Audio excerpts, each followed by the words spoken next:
Hello, everyone, and welcome back to our channel. Today, we have an exciting topic to explore, the difference between organic and inorganic compounds. My dear students, do you know what is a compound? It is a combination of two or more different types of atoms. Like water is a combination of two different atoms. Hydrogen and oxygen. There are so many compounds that surround us and are used in our daily lives, such as, the food we eat contains carbohydrates, proteins, lipids and vitamins. Similarly, the salt we use for seasoning our food, water we drink, acids used in batteries to conduct electricity and vinegar used for flavoring our food. The question that comes to mind, which compound is organic, and which one is known as inorganic? So in this lecture, you will learn about the basic differences between organic and inorganic compounds. Those compounds that contain carbon as an essential element, known as organic compounds. For example, plants produce carbohydrates that contain carbon atoms. The proteins synthesized by animals are made up of amino acids, that contain carbon as a central atom. Similarly, lipids are made up of fatty acids, and also contain carbon atoms. So in simple words, all the carbon compounds are organic. On the other hand, inorganic compounds are those compounds that don't contain carbon atoms.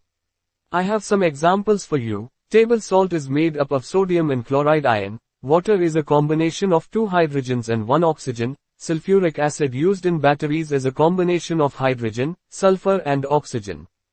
All these compounds are inorganic, because they don't contain carbon. In summary, the difference between organic and inorganic lies in the presence of carbon. However, there are some exceptional cases. There are some carbon-containing compounds that do not fall under the category of organic compounds. Here are a few examples. Carbonates like sodium carbonate, bicarbonates like sodium bicarbonate, cyanides like potassium cyanide, carbides like calcium carbide and oxides, like carbon dioxide. These compounds are considered inorganic despite containing carbon, because their properties are quite different from those of organic compounds. Let me discuss some more differences between organic and inorganic compounds. Organic compounds are mostly obtained from organisms, plants and animals, like carbohydrates are mostly obtained from plants while proteins are obtained from animals.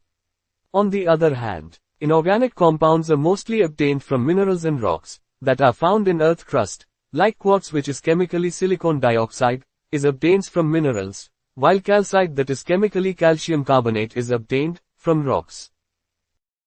Organic and inorganic compounds can be distinguished on the basis of their composition. Organic compounds are made up of a few elements. Carbon is an essential constituent of all organic compounds. Other elements are hydrogen, nitrogen, oxygen, halogen and sulfur.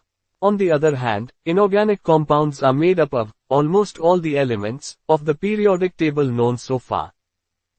Organic compounds mostly contain covalent bonds, like methane, which is used as natural gas, contains a central carbon atom, which is covalently bonded with 4 hydrogen atoms.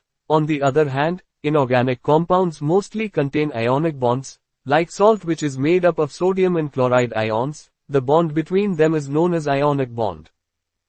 Most of the organic compounds are colorless. For example, vinegar and glycerine are colorless, and both are organic in nature.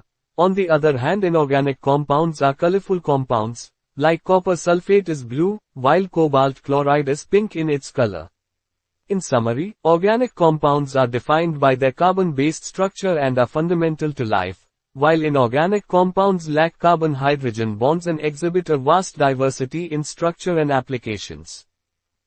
Thank you so much for watching. If you enjoyed this video and found it helpful, please consider subscribing to our channel for more content like this.